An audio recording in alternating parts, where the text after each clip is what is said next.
Well, this is a very special way to close out Higher Education Week. We'll have the graduate thing in the evening, but for undergraduate and just to learn a little bit about U.S. higher education, this presentation on the liberal arts and sciences. And our presenters tonight will be Salome. She is from Bard, Berlin. And then Amanda, which is from St. John's College. And what is also interesting about St. John's is that they have a 2-campus location, so she can talk a little bit about that. And then we have Fran, who is from Bennington College, and will also tell you some specific characteristics about this school as well. Bennington, like most small private liberal arts colleges, I think in Bard, Berlin, all of these you'll find they have their personalities, their own vibes, and hopefully tonight you'll get a little feel for that and start to make your choice. So thank you all for joining us. Okay, and have a good evening. Thank you all.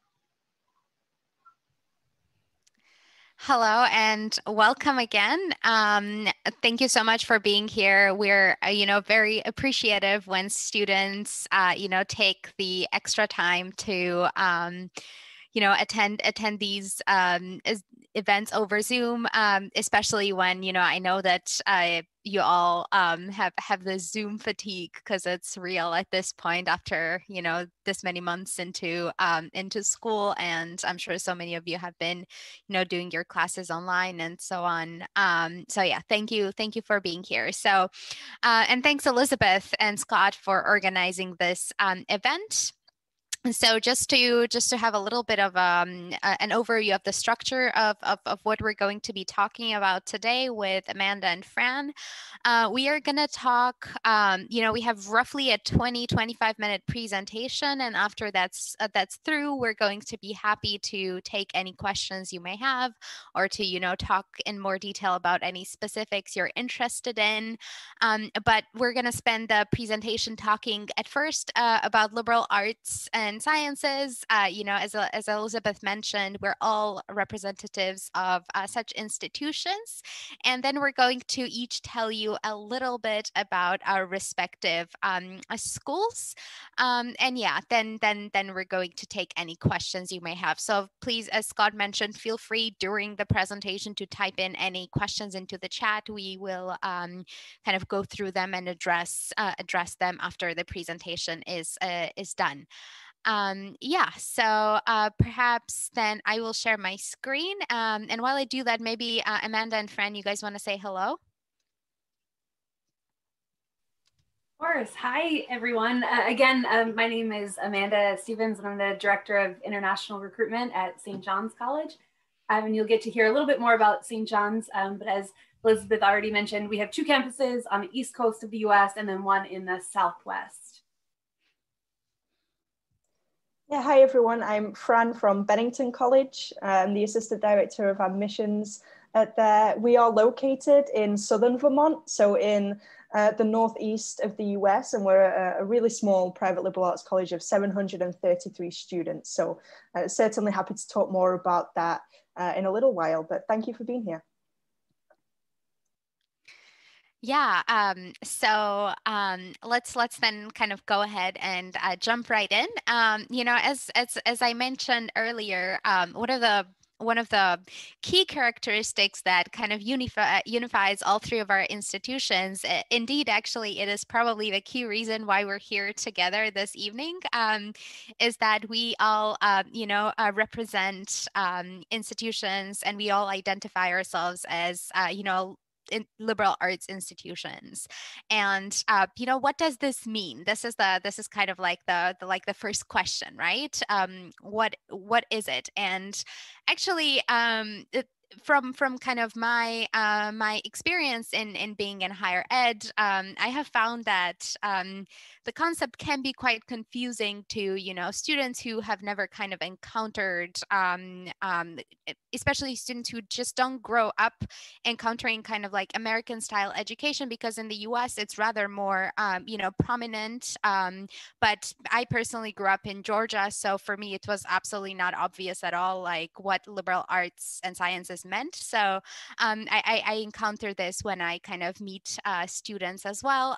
So a good way I found to talk about it is to talk about what liberal arts is not, rather than to start speaking with what it is, to start speaking about what it is. So this is kind of what we try to do here and this on this little table, just to kind of give you an overview of like some of the most common myths about it. So let me just kind of start with the first point, and perhaps Fran and Amanda can then jump in and kind of elaborate on some of the other points. So first thing to kind of know, and this is the most common misconception that I get, is that liberal arts and sciences, or for short, we often say liberal arts, that it is an art degree. Now, it's very understandable where the confusion may come from, because after all, it does have the word arts in the title. But the truth is that, liberal arts and sciences degrees don't have anything to do with a specific discipline or another. Rather, it's more, if you want to kind of classify it as something, it's rather more of an educational approach, rather than anything that has to do anything with any specific kind of academic field. And where this comes from is actually this concept is quite old, actually, and comes from, even though it's now most prevalent in the United States, it does come from from Europe. It is actually an ancient Greek concept, something called artes liberalis, which was something that meant that people of certain socioeconomic background in ancient Greece were able to study different areas of knowledge and different fields in conjunction with each other, rather than kind of in separation. And this is kind of, this is kind of the idea that stuck around, the idea of liberal arts and sciences that stuck around. That's the approach, to kind of study things in conjunction with each other, rather than kind of in separation from one another. Yeah, so that's kind of one thing. Perhaps you guys would like to jump in. Yeah, so in the States, you'll see so many different types of liberal arts colleges. We all have a few things in common. You tend to see smaller class sizes, a focus on bachelor's education, although many of us do also offer master's, even PhDs degrees as well. You'll see a lot of close interaction with faculty and with students, and also the expectation that students are studying a little bit more broadly than maybe they would at another institution. So they're often asked to take classes outside of their intended degree. But as a result, there's kind of this misconception that liberal arts students don't actually major or specialize in something. And you're going to hear a couple different examples of the liberal arts today, but for the most part, students actually do get to specialize in their intended major. As you heard, it's not all humanities. We also see in pretty equal numbers students going on into the sciences as well. Yeah, absolutely. A lot of the difference in this idea of specialization is just the way that students do focus. So when students do decide what it is that they want to study, the liberal arts is about respecting that students can study this specialization through multiple different lenses. So for example, if we take our current moment and you, for some reason, you're really intrigued in understanding the pandemic, which discipline do you study in order to be able to study that? Do you turn to medicine? Do you turn to the sciences? Do you turn to the humanities? The liberal arts answer would be you can turn to each of those in order to get a really three-dimensional perspective on your particular specialization, what you want to study. So really, it's definitely never about studying broadly but not deeply. Instead, it's about a difference in approach, in understanding that everything will have multiple different lenses, and students can study across disciplines to be able to understand more fully the issues of our time, or whatever it is that you're particularly passionate about. Yeah, so that's just like a little introduction to liberal arts and sciences, and some of the alternative ways of higher education that you have kind of on the table as you think about your college applications. Now we're just going to move on to like the second part of the presentation and tell you a little bit about each of our respective institutions. And let me just kind of switch to the next slide. So the first one is about Bar Berlin. So I'm just going to kind of take you through this slide. So I tried to put on this slide some of the most important points about BCB, and we like to call it, it's Bard College Berlin, so we like to call it BCB. Some of the most important points that make us, us for the lack of better phrasing of this. So let me kind of go through this one by one. So I guess the first thing that, is most relevant is probably the point number 2, just in terms of kind of to situate this and just give you a little bit of a practical information. So BCB is a German American institution, and we are accredited in the United States and in Germany. What this means is that we are a degree granting institution in both countries, and indeed we do grant 2 degrees at the end of the day to qualifying students. And the language of instruction is entirely in English. However, although, study of German language, is and can be definitely a part of the program. So ask me about that if you want to kind of know a bit more specific information. We do have a sister campus in upstate New York in Annandale. This is kind of how we are accredited in the US. We're accredited through them, but more on that a bit later. So that's kind of the first thing to know. And then some of the other things that I think make BCB a unique place to be is who our community consists of. And there are kind of 2 points to this here. First of all, the student body, and second of all, the faculty. So let's start talking about the student body. At this point, we have 260 students enrolled, so we are definitely a small institution. And I think I often like to joke that we give small a whole new dimension. But at the same time, we have a very international student body. And just to contextualize, we have 60 different countries represented within those 260 students. And what this means is that pretty much every other person you talk to kind of next to you and around you will be from a different country and a different kind of background, which makes for not only a super interesting kind of social interaction between you and your peers, but it also makes for a very, very special atmosphere in the classroom, because you really do get to learn not just from your professors in the classroom, but also from your peers.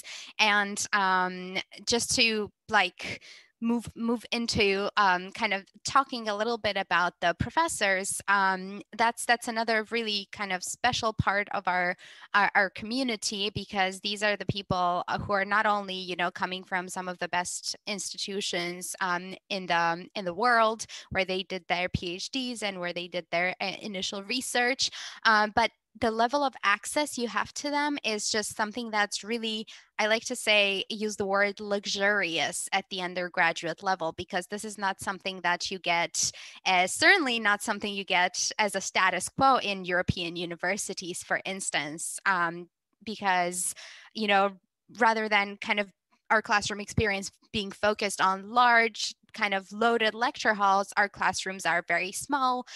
We have roughly on average 12 persons in our classrooms, and the classes are very much discussion based. So this is how you get very close interaction with your professors, and you really do get also close interaction with your peers in the classroom. So it's a really active learning experience, so to speak. You really do take a very active part in shaping your own education.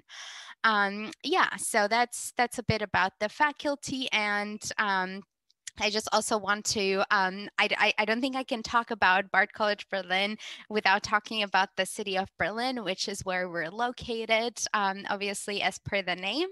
And we're, I'm not going to start describing why Berlin is an amazing place to be in general, because it's super vibrant, it's very multicultural, there's lots going on all the time. But just to contextualize in terms of kind of how we as an institution interact with the city, we often like to say that, Berlin is our extended campus, and it truly is, because we interact with the city in a number of different ways, be it, through engaging with different organizations that are in the city, be it, through civic engagement projects, or be it through the internship program for students in their 3rd and 4th years, or be it simply through, taking some of the classes out into the city, such as, for instance, the art history classes for art majors will go into the city and, look at the paintings in person rather than, speak about them inside of a campus classroom, just as one example. And then just a couple more words about civic engagement. I already mentioned this, but I really like to, emphasize that for us, educating you isn't just about giving you theoretical frameworks to work with. It is really about encouraging you to kind of take what you get inside of the classroom and really take it out into the real world. And one of the ways we encourage this is through multitude of engagement projects within our community, within the community of neighborhood that we're located in, and within the community of Berlin. I'm happy to talk more about some specific projects if you guys would like to kind of go into that in a bit more detail. And the final thing that I wanted to talk about is the global network. And more specifically, I mentioned BART Annandale in upstate New York, and I mentioned us, but the BART network isn't just consistent of us too. There is other programming across the world. There is a program in St. Petersburg, Russia. There is a program in Bishkek, Kyrgyzstan. There is a program in West Bank. There is an internship program in New York City, to name a few. And these all make up the BART network. And what does this mean in practice? Not only does it mean that, these are all study abroad opportunities and conferencing opportunities, but there is also a really large-scale exchange of ideas between the campuses and between the students. And we have joint classes that are going on across different campuses in the world that come together and really do exchange thoughts and ideas. And it means that when you graduate, you're not going to just be an alumni of BART College Berlin, but you will be an alumni of the BART network. Yeah, so I'll finish here and pass the floor to Amanda. And thank you so much. So hi again, good evening, everyone. Amanda with St. John's College. I am going to go ahead and guess that there is a small chance that maybe you have never heard of St. John's College before. However, within the world of academia, within higher education, we're pretty famous. Everybody knows St. John's. We are really, truly one of a kind, and we're actually, at least by American standards, very, very old. We are the 3rd oldest college or university in the entire United States. So the oldest would be Harvard, then you had William & Mary, and then 3rd in the 16, you can see here, founded in 1696, was St. John's College. I mentioned before that we had 2 campuses. That is just one of the many things that makes us quite different. In fact, the New York Times recently wrote about St. John's that we are the most contrarian college in the country. And I think those 2 campuses is one way, but I'll get to the main way in just a second. But you'll see here, that little orange dot on the East Coast, that is Annapolis, Maryland. That's our first campus. You can see in that top picture that we are right on the water on campus. Annapolis is the state capital of Maryland. It's about 30 minutes from Washington, D.C., the nation's capital.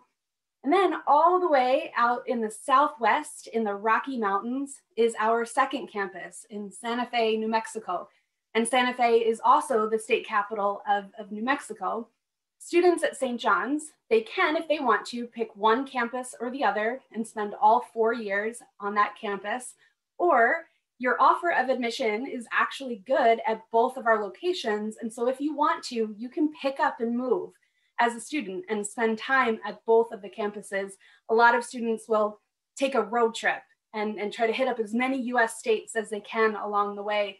It takes a little over a day to drive between the two campuses. So you can graduate from St. John's having spent time in two very different places in the US.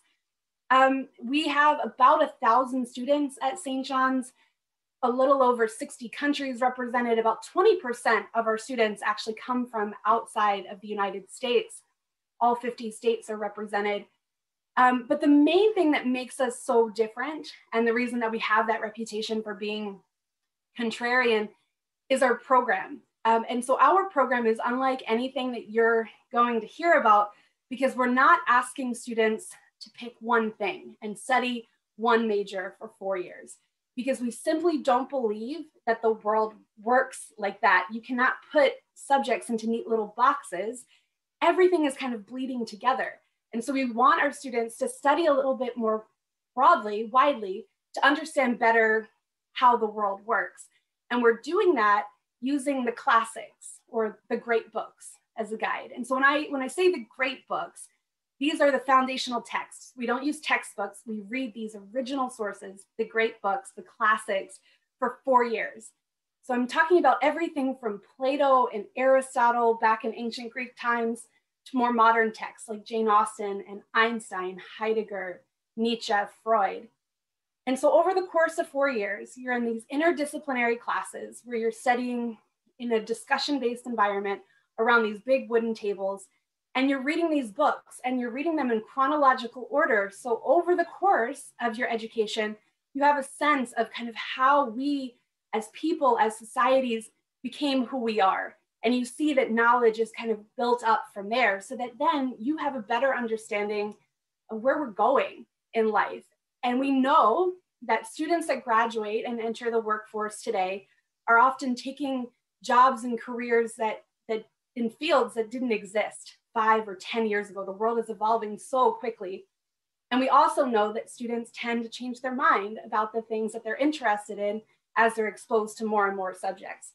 And so we believe that by studying in this way, you're really solidifying your future, that you can go out and you can do anything after you graduate because you're better prepared, rather than kind of putting yourself in that one tiny little box too early in life. And so our graduates, they do go out into a variety of fields and enter pretty much every different career path you can think of. About half of them go on into the humanities. The other half will go on into the sciences. We tend to attract students that are very intellectually curious, love learning, love discussion, probably like reading. But most importantly, I think they are students that don't want to be told what to think. They don't want to sit in the back of a lecture hall taking notes, just regurgitating something for a test. They want to be active participants in their education. They want to challenge the status quo. They want to constantly dig deeper and understand that sometimes the question that you're asking is going to be more important than the answer that somebody could give you. And so I fully appreciate that it is very difficult to capture everything that St. John's is in a very brief amount of time. And I know that I'm asking you to kind of set aside maybe some of your preconceptions about what university would be. But I would encourage you to engage with us online now that I'm at my kitchen table right now.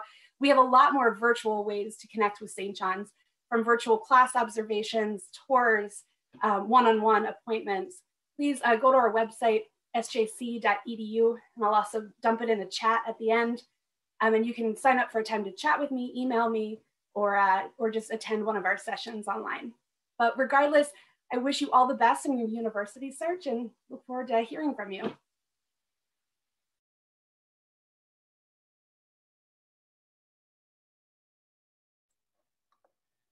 Awesome, thanks so much, Amanda. Hi again, everyone. So I'm Fran, again from Bennington College. So just to recap, Bennington College, we're a very small private liberal arts college in southern Vermont, in the northeast of the US. So we're about 3.5 hours north of New York City and about 3 hours west of Boston. In Vermont, we're known as the Green Mountain State. So you can see kind of from those images on the PowerPoint, surrounded by just absolute kind of luscious green, pretty much almost all year round, except for right now, we're expecting the snow. So in terms of thinking about Bennington, and a few fast facts. So again, 733 undergraduate students who are coming from 60 different countries and over 40 different states. And similar to St. John's, about 20% of our student body are international students. And so at Bennington, there's mainly two key pieces of our education that make us known as more of a non-traditional liberal arts college. And so the first of those is actually our academic program. And so at Bennington, over the course of 4 years, students actually develop their own education. And so what I mean by that is that students go through what's known as the plan process. So we have a completely open curriculum where students can take courses in any of the 45 different areas of study that we offer. And they develop their own central inquiry or topic that they then go on to study. So the example I used earlier about the pandemic, that could be a plan. If you ask Bennington students what they study, rarely will you hear things like biology or dance. Instead, you'll hear things like the experience of migration and displacement through dance. Or you might hear things like human security, national, international. You might also hear things like diversity, equity, and inclusion in off-Broadway theatre. Right? Students are able to craft their own individualized education around their true passions, and then go on to take courses in any of those 45 areas of study that help support that work. The kind of second key piece is actually that Bennington is the only college in the US that has required annual internships since our founding. So as you can imagine, as students are developing these really individualized educational plans, the ability to test those ideas in real fields of work is even more crucial for them to be able to calibrate what they're studying and refine their work. So every single year, every Bennington student between January and February spends 6 weeks working in a field related to their studies. They do this through a number of ways, certainly traditional internships, one of our number of fully funded fellowships. They might also choose to essentially shadow one of their favorite artists, scientists, whatever they decide to do, as long as it has a link to the work that they're currently doing on campus, they have those 6 weeks to truly go out and explore. And they can do that in any country of their choice. Last year, our students went to over 40 different countries for fieldwork term. And also in terms of thinking about what this means, the plan itself, the plan process, what we call our academic structure, as I was talking about, every single student is designing their own unique combination of studies to be able to tackle issues and topics and questions that really drive their work. That is a living document. So if you go, like I did, and pursue your first fieldwork term at an architecture firm, thinking that architecture is what you want to do, and then you come back and say, oh, actually, hold on a second, that might not be what I want to do career-wise. I'm glad I figured that out now. You can work with your faculty advisors to be able to change your plan and pivot around those experiences in really meaningful ways. So the reason that this structure works is that every single student has at least 4 to 5 different faculty advisors who oversee their work throughout their time at Bennington. So certainly you're not alone. It's a very self-directed education, but you work one-on-one with your faculty in a bid to be able to kind of narrow down across those 4 years the kind of studies that you would like to pursue after you graduate. In terms of outcomes for our graduates, we really see the impact of that real world experience playing out. So in terms of feedback from employers, 98% of employers say that Bennington students are innovative and creative compared to 25%, which is the national average. One of my all-time favorites is that 94% of employers say that Bennington students are great at analyzing and solving complex problems. Again, this liberal arts approach where students can look at an issue and analyze it from multiple different perspectives. That's compared to 24%, which is the national average. So you can see that this exercise over 4 years in developing more transferable skills around critical thinking, around being able to digest complex problems and offer solutions, and being able to communicate your work in multiple different ways, not just through one particular medium, allows students to really thrive in the working world after they graduate.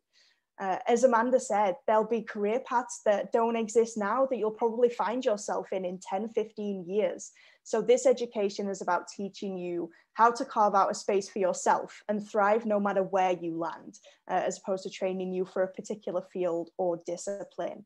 I'm certainly happy to answer any other questions about Bennington, but that's kind of the elevator pitch structure of Bennington as a place. And thank you so much again for having us today. Yeah, just before we kind of break out into the Q&A, I wanted to put this slide up here. You know, this has our contact information, so please feel free to kind of take a little photo of it so you have that and you keep that, but also just like some QR codes for you to scan and you know, just go in and for us, I put down our Instagram QR code so you can go and follow us, BCB on Instagram. It's a really good way to stay up to date with what the students are up to on campus. And then there are some inquiry forms from Bennington and St. John's. So I'm going to leave this up here for a bit. And I would just say, you know, thank you for listening to us. And yeah, let's go into a Q&A now. All right, so we didn't have anyone ask any questions in chat, so I suppose we should give everyone an opportunity to turn on their mics and ask questions if they have questions they'd like to ask, but I would like to skip to the front of the line because I have a couple of questions of my own that I would love to ask. Oh, there's a question from Ivana, but since I said I will ask, I'm curious about Bard College Berlin. More importantly, like, I know that the language of instruction is English, but what is the atmosphere like in the hallways when, let's say, a professor stops to talk with another professor, or two students are walking and chatting down the hallway? What's that like? Is it still mostly an English environment, or do you get all sorts of languages, or is it primarily a German environment outside of the classroom? What's that like? Yeah, that's a really good question. Yeah, I probably should have mentioned that 90% of our students are international, so they don't come from Germany. So certainly, I mean, they might be practicing German. We usually have like this German lunch table going on once a week where like students come together to speak with each other in German. But certainly the most spoken language is on campus is definitely English. Though, you know, you do catch like random conversations of people speaking in, like, we have 40 plus languages represented on campus, and I definitely do catch some of the phrases in various different languages around campus. As far as the faculty goes, our faculty are also very, very diverse.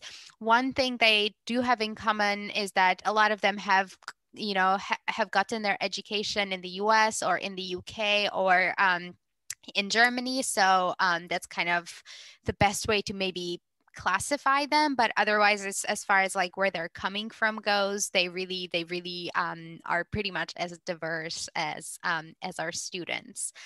Yeah, so I guess that answers your question. Yeah, thank you. And I was curious, and I know you can't speak for all of the US schools in Europe, but would you say this might be a trend that students would see throughout US schools in Europe?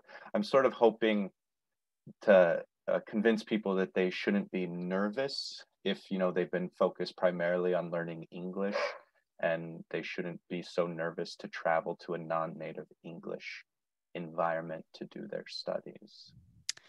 Yeah, I mean, I think it's a bit of a mixture of the campus itself and then the setting of where the campus or like where the school is located in, because I think not only is the campus very international at BCB, but also we're located in Berlin, which is a very multicultural city itself.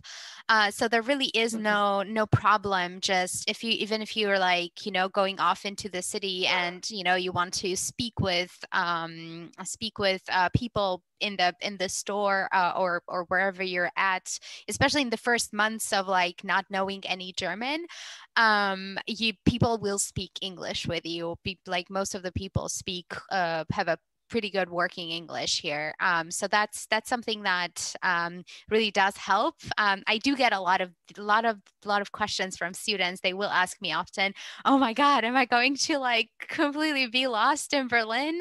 But then there's something to be said about the fact that there is a whole community of students who are new every year, so they kind of like muddle through together. But it's definitely easier to kind of communicate with people in Berlin in English. I'm not sure about the student body of other American universities in Europe, to be honest with you, but I would give the tip that not just to consider not only the campus, but also the setting of like which city the campus is located in. I just, from my own personal experience, I did my study abroad in France, and there it was just there it was not really possible to speak in English outside of campus. So I think that's kind of like something to consider as well. But usually universities will teach at least the basics of the language,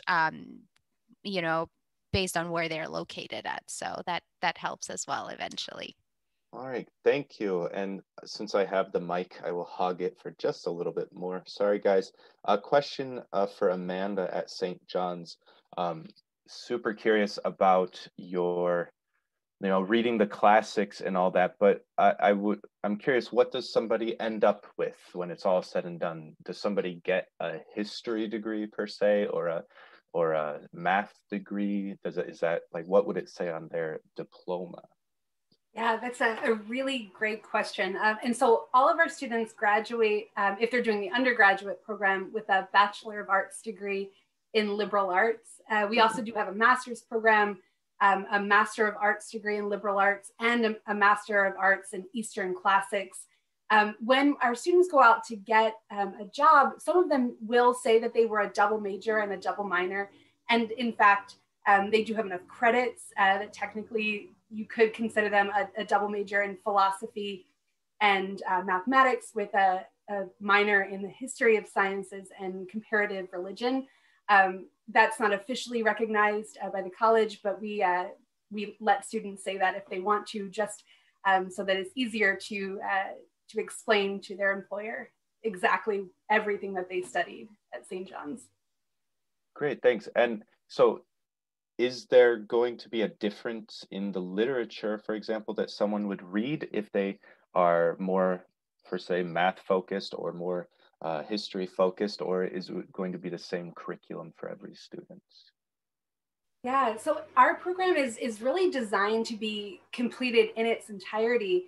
And the beautiful thing about that is that we have so many students that will come in and say, well, I'm a math person, so I don't want to do any of this, or I'm a music person, so I prefer to focus on that. But we ask them to study more widely and to study all of these subjects. And over the course of 4 years, you're really being exposed to pretty much everything, all of the liberal arts. And we find every year that students figure out that, in fact, their thought about being a math person or a music person, that was all kind of self-constructed. And in fact, oftentimes students find new passions, or at least an appreciation for subjects that they didn't realize that they would. But I think most importantly, they begin to see that the subjects are all kind of leading together. So music is actually very mathematical, for example, and it's a little bit harder to kind of differentiate than I think they often assume it will be. Awesome, thank you.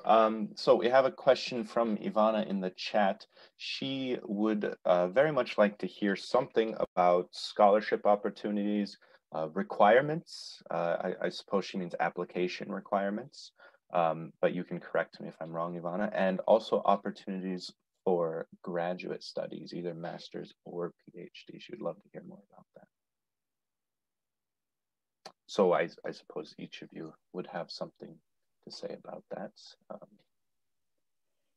Yeah, absolutely. And kind of, we all have, in many ways, similar approaches to certainly the application process and financial aid. Bennington specifically, I'll answer kind of the last question first as awareness. We do offer a number of Masters in Fine Arts programs in music, in literature, in public action, in dance, and there's one other one that I'm missing, but it does exist.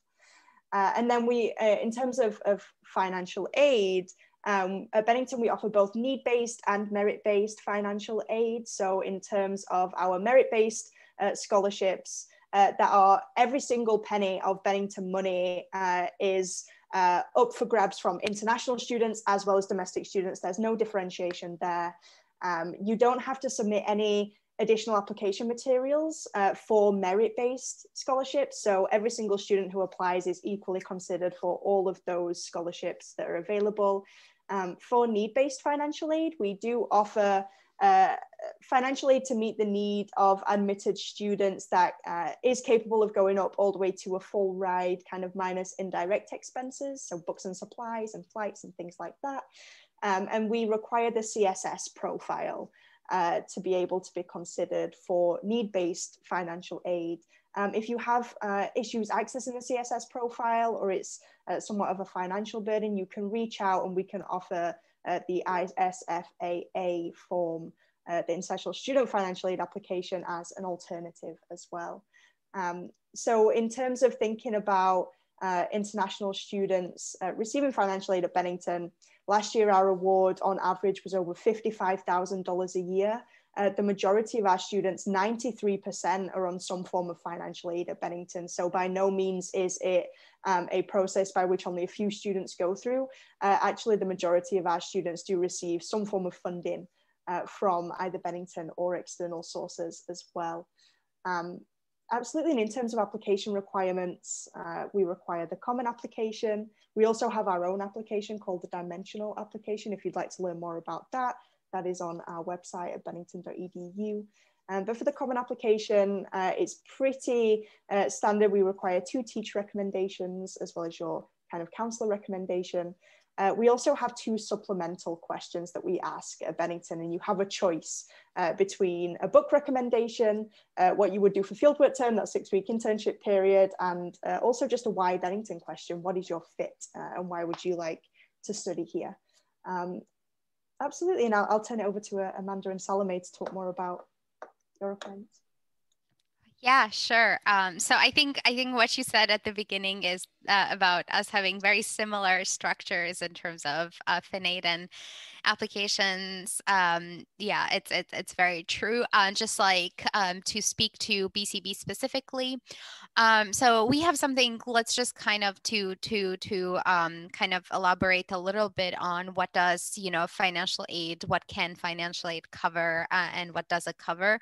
So we have something we call an on-campus comprehensive fee, which includes not only tuition fees but also includes housing on campus because we're a residential campus, and also includes 3 meals a day at the BCB cafeteria. So it's kind of like all in one sort of deal. And that fee is right now just under 30,000 euros per year, but roughly 20% of our students pay that in the full. 80% of our students do receive some form of scholarship or financial aid. And we do have quite a lot of scholarships available. One of the scholarships that we have is something we call an Open Europe scholarship, for which all students coming to Serbia would be eligible to apply for. Actually, one Serbian student got this in this year's incoming class, and the scholarship can be something based on your financial need and also, academic merit, can go up to full ride. You know, it can be like some lower tuition and expenses knockoffs, but it can also go up to being a full ride scholarship. Again, just like Fran said, this does not include some indirect expenses such as, you know, travel to Germany. And one other thing I can think of is the German health insurance, which is like roughly 100 euros a month, but you get literally everything covered in those 100 euros. It really is quite amazing, as a side note. Yeah, so that would be kind of like the extra expense. One thing I feel is relevant to mention when we talk about finances is that we do have quite a lot of opportunities for on-campus jobs. So those will not usually be a part of the packaging deal. So we don't really have like an official work-study programming, but we do offer quite a lot of on-campus jobs. As an example, our admissions office, for instance, has 6 wonderful student workers. We don't know what we would do without them, honestly. And this is just like one example. You know, we have also student workers in the library, at the cafeteria. Our vlog team consists entirely of student workers. Our photographer team consists entirely of student workers. So there are quite a lot of job opportunities available. That is actually also one really cool thing about being an international student in Germany, that you do get a chance within your, you know, residence permit to work as an international student for a part-time in Germany. And actually all income that you gain below 450 euros a month is actually not a taxable income. So for 450 euros, roughly you should estimate that a meal out in Berlin in a nice restaurant will cost you roughly 10 euros. So 450 euros gets you, you know, places. Yeah, so it's a pretty good deal just if you're using it as a pocket money. And most of our students do work kind of on top of their education. Yeah, so that's kind of a long thing about the financing. And we have our own FinAid application. It's on our website. We don't do the CSS profile. So you can just directly fill out the BCB financial statement form. And as far as evaluating applications goes, I mean, we are just very similar in the way we look at applications. You know, we will also accept the Common App. You know, we're on Common App, but we also do have our own homegrown application. We will be looking and asking for things such as information about your extracurricular activities, teacher recommendations, you know, a couple pieces of writing, just so we can really evaluate you as a whole person, not just as a subset of, you know, grades. This is probably the most often asked question, like, what grades do I need to have to get in? And you know, we really do look at academic excellence, but we also look at academic history and the level of challenge in your within your curriculum. And that is just one part of the picture. You know, we also look at all these other things that I mentioned, like extracurricular activities and, you know, teacher recommendations and so on and so forth. But if I had to characterize a BCB applicant, good BCB applicant, I would say that would be an intellectually curious person. I think that's a term also Amanda used earlier, but that's, again, one of the ways that our institutions are similar. I just wanted to answer Ivana's question, and maybe anybody else in the audience that is looking at master's or PhD programs. At St. John's, we do not have any PhD or doctoral programs, but we do have those master's programs that I mentioned before in liberal arts and Eastern classics. We also, in addition to in-person classes, we have part-time and full-time, and then also online options for students, so you can actually complete the degree at home. We also have a bridge program where you do the undergraduate program and then stay an extra year and actually get a master's degree after that. Our master's programs all offer need-based financial aid. Our undergraduate bachelor's programs offer need-based and merit scholarships. We use the CSS profile. We do have a fee waiver for students with a demonstrated need. And then just really quickly, because everything, I think there's a lot of overlap, so I won't repeat, but our admission process, it's free to apply, holistic review process, and we're test optional for everyone. Great, speaking about test optional, we have a question from Mladen in the chat. He's wondering about Bard College Berlin. He's asking, since you're not in the US, do we still need to submit our ACT, SAT results, or is there some other test that we must take? That's a great question. So BART has been not just us in Berlin, but the one in New York. We've been SAT optional for quite a long time. So no, to answer your question, you don't need to submit any SAT or ACT scores in order to apply. And it does not impact, your standing next to someone who does choose to, for instance, submit an SAT or ACT score, because we don't really believe that one standardized test can demonstrate your intellectual ability, and it can't. So that's why we don't require it. The one thing that would be required if you are not getting your education entirely in English would be an English language test. So the BCB policy, and perhaps then Amanda and Fran, you can say a few words about your own language policy. Our policy is that if a student has not studied at least one academic year in high school entirely in English, they do need to submit an English language test. We offer and indeed currently will encourage you to take Duolingo because the Duolingo tests are entirely online, and you don't need to go, to a testing center. And it's actually also quite affordable. So that would be kind of one option for you to take to do a Duolingo test if you don't meet the specific requirement I described. I think it's actually really easy because the same is true at St. John's and Bennington. The difference between each of us, Bard Berlin asks you to have 1 year of prior English high school experience. St. John's is 2 years and Bennington is 3, remembering correctly. Absolutely, and just to kind of throw out there, again, as Salome and Amanda were saying, Bennington, is test optional as well. So for the question around ACT and SATs, completely optional and doesn't impact your likelihood for admission or financial aid package either. All right, excellent. Well, we don't have any other questions in the chat, but I would definitely love to invite people, if you would like to speak your questions, speak your truth.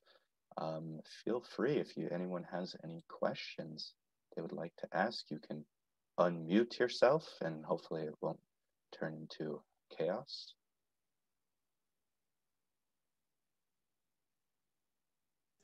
Yes, so may I? You may. So I have a question related to computer science. That is my interested major, and since you're all liberal arts colleges, what kind of diploma would I graduate with?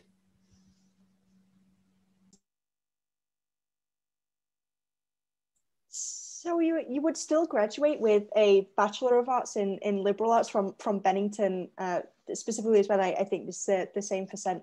John's College as well. But you still are able to study, computer science within that liberal arts degree. So you graduate with a Bachelor of Arts in Liberal Arts.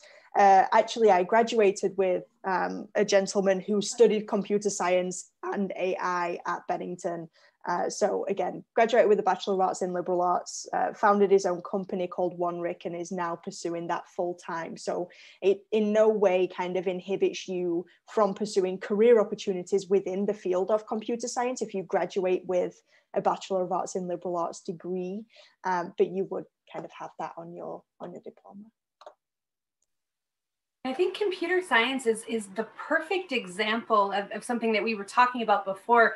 It's a field that is evolving so quickly that if you try to study the minutia as an undergrad, by the time you graduate, everything you learned is already obsolete.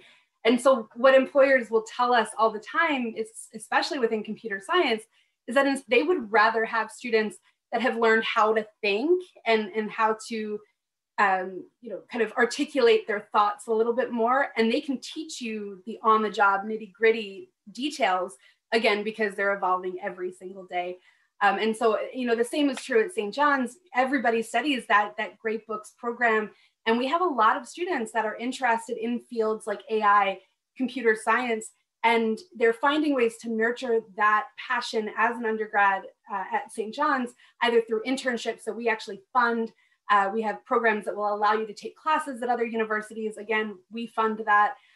Even working in our IT office, but you get to study a little bit more broadly as an undergrad at the same time. I see, thank you.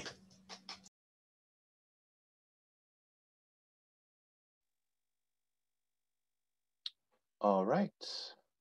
Salome, is there anything special about Bard College Berlin in relation to the computer sciences, or is it similar to what we've heard? Yeah, I would say like most similar to what Amanda just said. So we have, we also grant Bachelor of Art degrees, but, and we don't have a specific programming that is called computer science. But what students have done and continue to do and can do in Germany, there is this kind of, if you're a student, you can, be a student and take classes in different institutions. So we have had students who have kind of done either dual enrollments with other institutions or taking classes at kind of other larger public institutions in Berlin if they have specific interest in computer science. Now you have to ask yourself, I guess, as a little bit of an advice to the student who was asking this, you have to ask yourself how specialized do you want to get in your computer science program? Is that what you want to have as the focus within your programming? Because if that is it, perhaps you should look at a more specialized computer science degree program. But if that is something that you want to do next, do something else, then perhaps something like a liberal arts and sciences program would be a better fit for you. All right, thank you. Is there anyone else who has a question?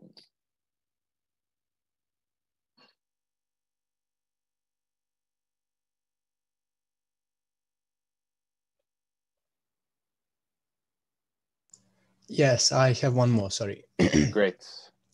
So compared to like people who graduated specific colleges that are like targeting one certain area of expertise, how does it compare with liberal arts degrees for a job?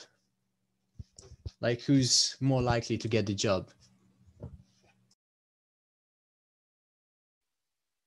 Yeah, I think you happen to hear from some really interesting liberal arts colleges here today, that have these all required or liberal arts degrees.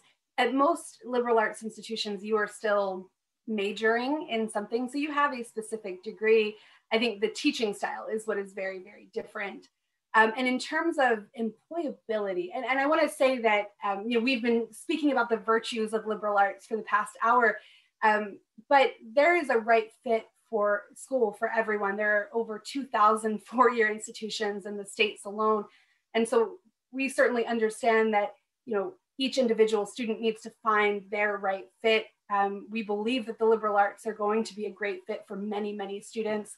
But in terms of career prospects after you leave, I tend to think it's less about the degree name or the school name and what you've done with that experience, and making sure that you have taken advantage of all of the opportunities that you've been presented with as an undergraduate student.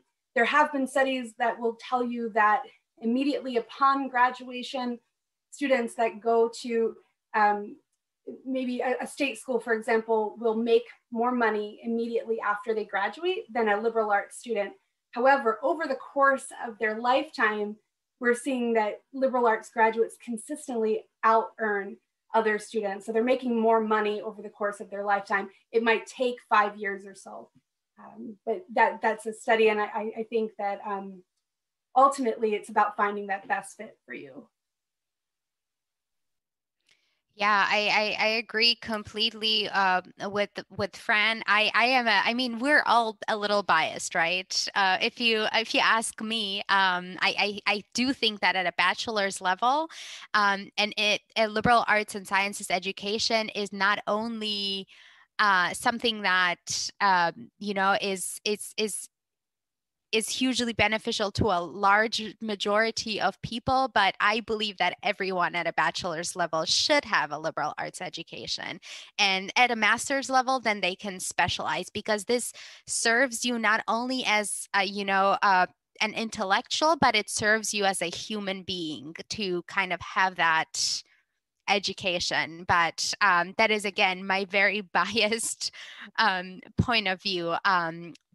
But just to kind of speak to kind of who gets the job or so, I don't have a statistic in mind, but what I can tell you is that the set of opportunity that you have as a liberal arts and sciences graduate, exactly because you don't have this one-dimensional career path, like I go to study this one thing and then I'm going to become this one thing. This track of studying and becoming isn't so one-dimensional when you're studying at a program of liberal arts and sciences. Rather, when you're graduating from a program like this, and this is just so evident in just some of our alumni stories, which are completely like, students do so many different things. It's incredible. We have graduates who do everything from like going to a law school to, doing practical theater to, working in huge consulting firms. And this diversity of career opportunities is something that you do gain as a liberal arts and sciences graduate. And I'll tell you what else, you also gain this sense of fearlessness of changing career paths throughout your career, that when you have been educated in a very rigid way, it's harder to liberate yourself from this umbrella of I'm in this field and this is where I'll stay. And this is just something that I've seen from also personal observation. I mean, I think I mentioned at the beginning, I come from, Georgia, which is has a very specialized higher education system. And I've seen this just from also personal observations of people I grew up with who went into very specialized tracks and kind of their own career questions afterwards, essentially. Oh, sorry. No, it's okay. It's okay. Please go on.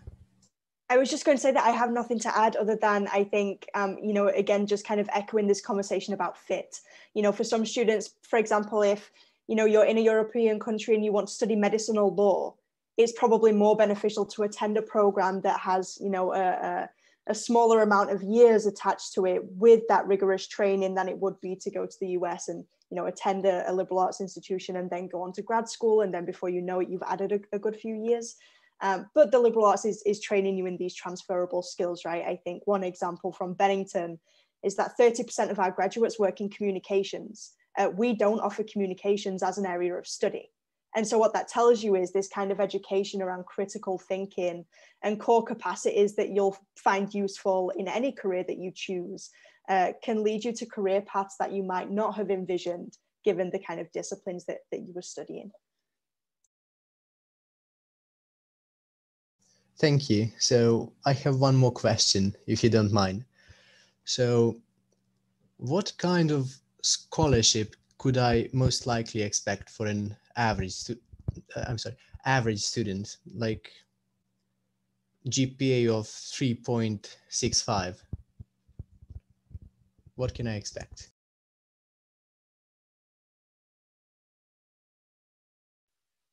There's always a game of who's going to unmute themselves first. And I think all of us are hesitant to talk over each other. So I think, and I'm probably speaking for all of us again, But we are making financial aid decisions in a very similar way to our application decisions, in that it's holistic. And so it's really impossible truly to determine based on an SAT score or a GPA what someone's scholarship would be, because overall we're looking at so many different parts of the application, both those quantitative bits like your GPA, but also the more qualitative, the softer parts, your essay, what your counselor and your teacher have to say about you if you interviewed. And we kind of take all of those things into consideration when we're making scholarship decisions. And so there's a great range. In general, I think we're all looking for that intellectually curious student, someone who would be a good fit at our institutions. But I think the amount of scholarship money really does range probably up to a full tuition scholarship for our very strongest applicants. So you would say that someone who is intellectually curious is most likely to get a full scholarship. Is that correct? Someone who has presented themselves on their application as being a good fit for our institutions. And so I see every day students with maybe a perfect GPA, but they just don't seem like they would be a good fit for St. John's, for example. And then you have students with that 3.6 GPA that wrote a tremendous essay. Their counselor talks about that curiosity that they have. And it becomes clear that this is the type of student that we want in our classroom, that we want in our dormitories. And so we would reward that with a higher scholarship. Okay, thank you. Yeah, for us, it's a little bit of like the quality of application meets the financial need. That kind of has to be that's kind of how it works for us. So if you just kind of like we each also kind of evaluate each application holistically. We spoke about this, so I'm not going to kind of go into very big detail, except to say that just academic strength isn't enough, as Amanda mentioned. There has to be more dimensions to an application, which is exactly why we ask for such a vast application compared to, let's say, I always joke about applying to German public universities. You just have to send in your GPA, so to speak, and be done with it. But for us, it's, when we have those top bracket applicants, and then there has to be, so the top scholarships are reserved for our top bracket applicants with the highest amount of financial need. We do award purely merit-based scholarships for students who don't have any financial need, but those are capped at 10,000 euros, which is roughly 1/3 of the full fees. But for students who receive highest amount of financial aid, that has to be our top applicant with a really high amount of financial need.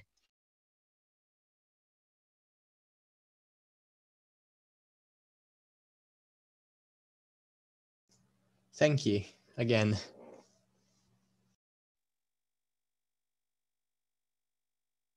All right.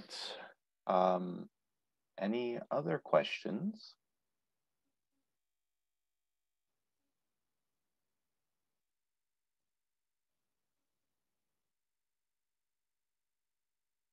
All right, those were some great questions and great discussion that we've had, I believe. But if there are no other questions, I think, and no more comments, do any of you, Amanda, Fran, or Salome, do you have any closing statements that you would like to make?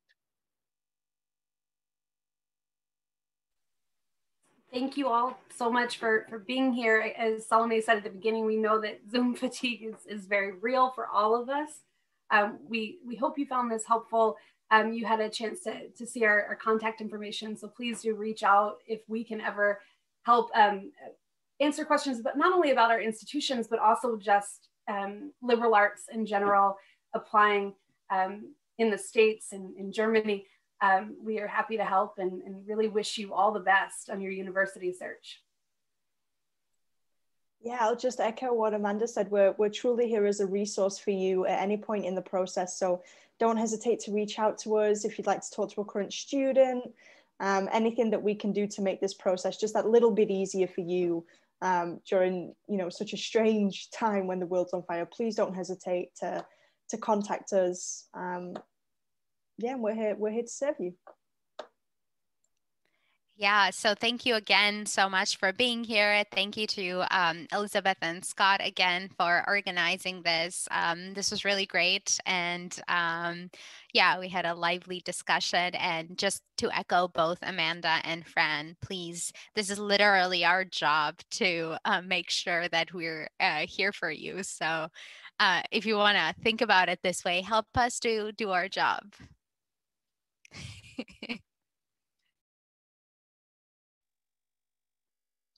That's wonderful. So thank you everyone for attending. This is our last, almost our last event. If there's anyone here tonight who is interested in graduate studies, we will be having an event at 8 p.m. It's our very last event of the International Education Week, and we will close International Education Week. It's always a wonderful week. But if you haven't heard about that yet, you can find more information on our website, iacbg.org. But other than that, thanks everyone for attending, and I hope you all have a great weekend. Thank y'all. Bye-bye, everybody.